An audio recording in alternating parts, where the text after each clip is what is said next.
Hey gang, for more of this magnificent mustache, don't forget to like and subscribe. For less of this mustache, also like and subscribe. You've got a 50-50 shot.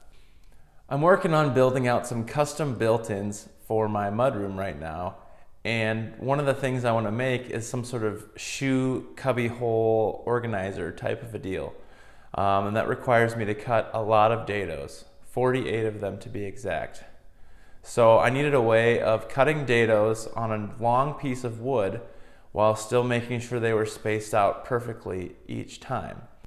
After doing some workshopping with a friend of mine, he came up with the idea of making a sort of modified box jig specifically for cutting and spacing dados.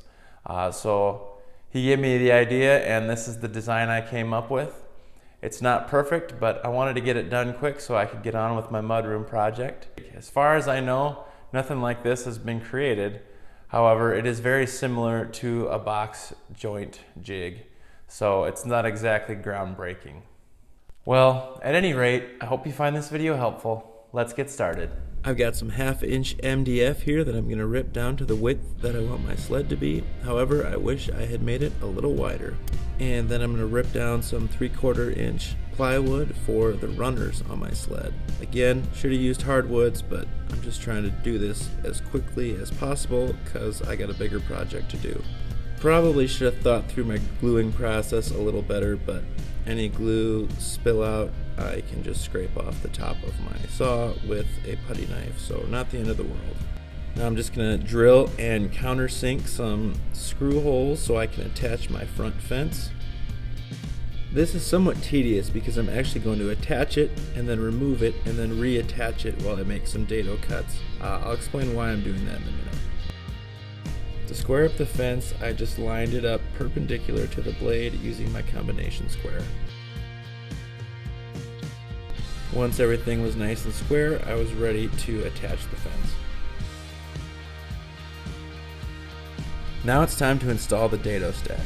I need to cut 1/2-inch dados, so I'm lining up the blades with a scrap of 1/2-inch plywood similar to what I'm going to use in my project.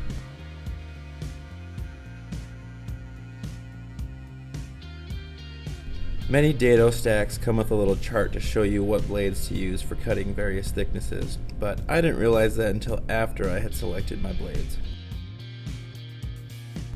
This should go without saying, but there is a right and a wrong way to install saw blades. Also, when installing a dado stack, make sure you stagger the chipper blades.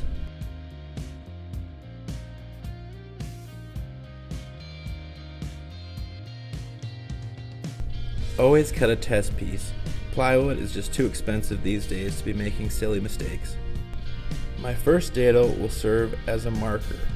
I'll cut the back fence and then move it and cut a second dado. I'll explain more in just a minute.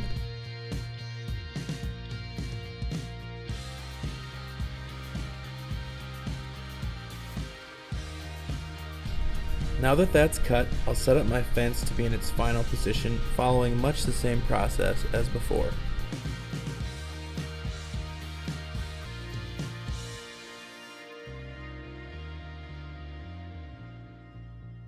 In the first dado that I cut, I'm going to place a small piece of 1/2-inch plywood that I cut off. That's going to serve as the marker for all of my dados to make sure that they're all perfectly spaced. This will function very similarly to a box jig.